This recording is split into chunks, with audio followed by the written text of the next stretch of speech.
जंगल में एक बड़ा तालाब था। बारिश के दिनों में वह खूब भर जाता था।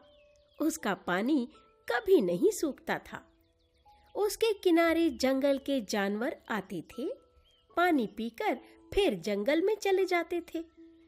पेड़ों पर तरह तरह के पक्षी रहते थे।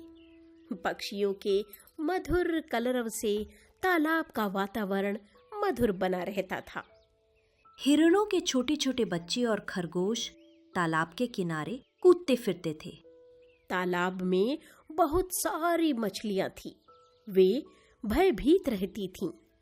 उन्हें वन के पशुओं या पक्षियों से भय नहीं था। डर था तो सरोवर के मगरमच्छ से। वह उनको खा जाता था। मछलियां उसका कुछ नहीं बिगाड़ सकती थीं। उस मगरमच्छ का नाम मगरू था। मगरू का शरीर मोटा तगड़ा था और वह भारी भी बहुत था। एक बार वर्षा ठीक समय पर नहीं हुई। तालाब का पानी कम हो गया। मछलियां तालाब के पास कुछ छोटे छोटे गड्ढों में चली गईं। मगरू भी मछलियों की तलाश में निकला और एक गड्ढे में जा गिरा। कुछ दिन तक वह गड्ढे की मछलियां खाता रहा। उस गड्ढे की सब मछलियां समाप्त हो गईं। उसका पानी भी सूख गया। अब मगरू घबराया और जोर से चीखने लगा। उसकी चीख सुनकर एक युवक वहां आ गया। मगरू उस युवक को देखकर बहुत खुश हुआ। वह युवक से बोला, इस गड्ढे का पानी सूख गया है। मैं जल के बिना मर जाऊंगा। तुम मुझे बड़े तालाब में छोड़ दो। उस युवक ने कहा, आपके प्राण बचाना मैं भी चाहता हूं, मगर लगता है कि तुम मुझे मार डालोगे और खा जाओगे।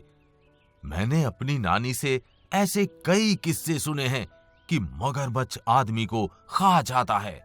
वो निर्दयी होता है। मगरू बोला, भाई, मैं उन मगरमच्छों में से नहीं हूं। मैं वादा करता हूं कि मैं आपको नहीं मारूंगा। आप तो मेरे प्राण बचाकर मुझ पर उपकार कर रहे हैं। भला मैं परोपकारी के साथ विश्वासघात क्यों करूंगा? नहीं, कभी नहीं। युवक को उस पर दया आ गई। उसने जोर लगाकर मगरमच्छ को अपनी पीठ पर रख लिया। वह भारी बोझ को लेकर बड़े तालाब के किनारे जा पहुंचा।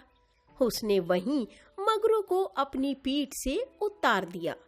मगरू ने विनती की, भाई, मुझे थोड़ा आगे पानी में ले चलो। युवक ने उसे फिर पीठ पर उठाया और जब गले तक पानी आ गया तो उसे पानी में उतार दिया। उसे उतारकर युवक जाने लगा तो मगरू ने उसे रोक लिया और बोला, मुझे भूख लगी है। इस तालाब में खाने को कुछ नहीं है। मैं तुमको खाऊंगा। युवक ने मगरू को उसका वादा याद दिलाया, मगर वह उसे छोड़ने को तैयार न हुआ। युवक जोर से चिल्लाया, मुझे बचाओ।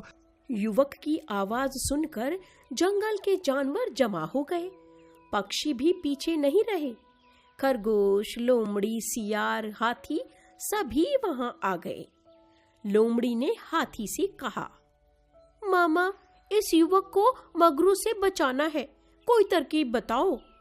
हाथी बोला, एक ही तरकीब है भांजी।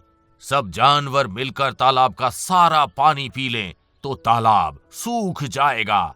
मगरू बेसहाय हो जाएगा। ये युवक बच जाएगा। इस काम में देरी मत करो।